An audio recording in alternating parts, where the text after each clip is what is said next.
তো বেগুন দিয়ে বেগুনি না খেয়ে আরও যে সবজি সহজলভ্য আছে সেটা দিয়ে খেলেই হয়, আমরা তাই খাই। মিষ্টি কুমড়া দিয়েও খুব ভালো বেগুনি না বানায়, মিষ্টি কুমড়া দিয়েও বেগুনি বানানো যায়, সেভাবে আমরা করি, সেভাবে করা যায়। পেঁয়াজ ছাড়াও কিন্তু রান্না হয়। হ্যাঁ, আমি কিন্তু করি, আমি করি তো, আমাদের বাসা করে। আমরা কিন্তু পেঁয়াজ ছাড়াও মাংসের পরিবর্তে এখন কাঁঠাল, এবং এই এই কাঁঠালের কাবাব হয়, কাঁঠালের বার্গার হয়, কাঁঠাল নানাভাবে কিন্তু এটা বিদেশে এখন মানে ব্যবহার করতে খাচ্ছে, এবং তার দাম কিন্তু অনেক বেশি। আর এখন মাছের কাটার একটা সমস্যা, অনেকে মাছ খেতে চায় না, কিন্তু প্রক্রিয়াজাত করলে পরে কিন্তু এই কাটাও কিন্তু নরম করে ফেলা যায় এবং খাওয়া যায়, এবং সেটা খুব বেশি কঠিন না, এমনকি ঘরে ঘরেও করতে পারেন।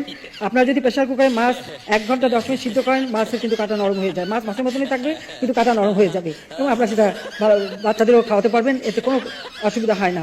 কাজে আমরা কিন্তু এটা করি, একটু রেসিপিও দিয়ে দিলাম সাথে, যাতে আপনাদের ঘরে কাটার সমস্যাটা না থাকে। আবার ডিম নিয়ে শুরু করলো, ঠিক আছে, এরপরে যখন ডিম বেশি পাবেন সিদ্ধ করে ফ্রিজে রেখে দেবেন, বহুদিন থাকবে, সমস্যা নষ্ট হবে না, সবকিছু বিকল্প ব্যবস্থা আছে।